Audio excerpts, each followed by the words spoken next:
केरला के मालाबार में तालापुतर गांव में रतन कनीसन नाम के व्यक्ति और उनकी पत्नी रहती थी। उनकी कोख से 3 बालकों ने जन्म लिया। उनमें से 2 लड़के थे और सबसे छोटी संतान थी एक लड़की। उस जमाने में उनकी जाति छोटी समझी जाती थी, इसीलिए वे गांव से दूर एक छोटे से घर में रहते थे। उनके पड़ोस में ही खेतों में काम करने वाले एक मुपला मुस्लिम परिवार की झोपड़ी थी। उस वर्ष बड़ा भयंकर अकाल पड़ा था, परंतु उस हिंदू महिला ने उस मुपला मुस्लिम कुटुंब के सब लोगों को अपनी रोटी में से रोटी और सब्जी में से सब्जी देकर उस परिवार के प्रति दया प्रदर्शित की। वह मुस्लिम भी कहता था, अल्लाह तेरा भला करे, तू हमारी माँ है।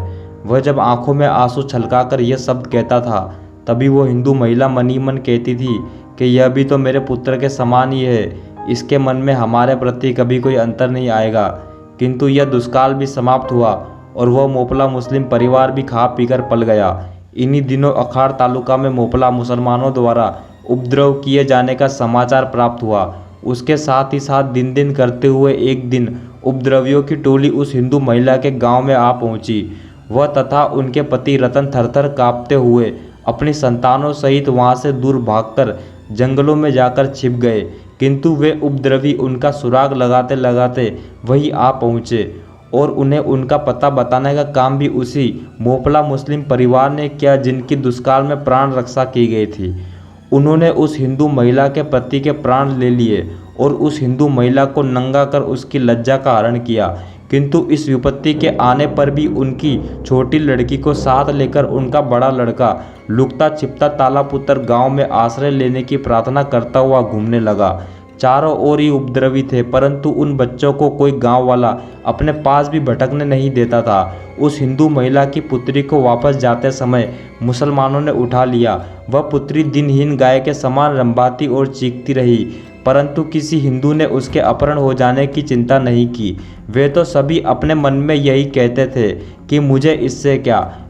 वे हिंदू यही कहते रहे और उस कन्या पर मुसलमानों द्वारा अत्याचार किया जाता रहा। अंत में उसे एक मोपला मुस्लिम अपनी रखेल बनाकर ले गया। उस हिंदू महिला के बड़े लड़के को भी पकड़ लिया गया और उसे जबरन मुसलमान बना दिया गया। और उस हिंदू महिला के छोटे लड़के पर मुसलमान की पाप दृष्टि ऐसी पड़ी कि वह उसे बलात् छीन कर ले गए। उसने एक मुसलमानी पाठशाला में कुरान का पाठ पढ़ाया और सिखाया।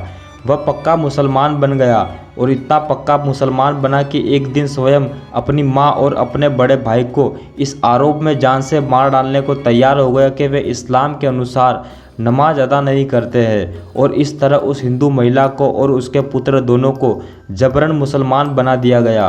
किंतु वे फिर भी अपने आप को मुसलमान नहीं मानते थे। वो हिंदू महिला तथा उनका बड़ा लड़का दोनों ही उसी घर में थे। कुछ दिन तो उन्होंने इसी प्रकार बिताए कि लोग उस हिंदू महिला को और उस बच्चे को मुसलमान समझते रहे और वो अपने आप को हिंदू ही मानते थे। एक दिन वो हिंदू महिला और उनका बड़ा बेटा रामनवमी उत्सव के समाप्ति के उपरांत अपने घर में ही भक्ति भावना से तल्लीन होकर भजन कर रहे थे। तभी हाथ में छुरा लिए एक भयंकर आक्रांता उनके घर में घुस आया और बोला, मुसलमान बना लिए जाने पर भी तू अभी तक काफिरों के ही धर्म का पालन करती है। जो मुसलमान पुनः काफिर हो जाता है तो उसे जान से मार दिया जाए, यही हमारे इस्लाम की आज्ञा है। ऐसा कहता हुआ वो मुसलमान जान से मारने के लिए आगे बढ़ा, परंतु उस हिंदू महिला के वीर पुत्र ने उछलकर कुल्हाड़ी उठाई और उस मुसलमान पर इतनी जोर से तथा चतुराई से वार किया कि वह या अल्लाह की चीख मुख से निकालता हुआ दम तोड़ गया। और वह आक्रमणकारी अन्य कोई नहीं अपितु वही मुसलमान था जिस पर दुष्काल के दिनों में उस महिला ने दया दिखाई थी और जो मुसलमान उस हिंदू महिला को माता कहकर संबोधित किया करता था।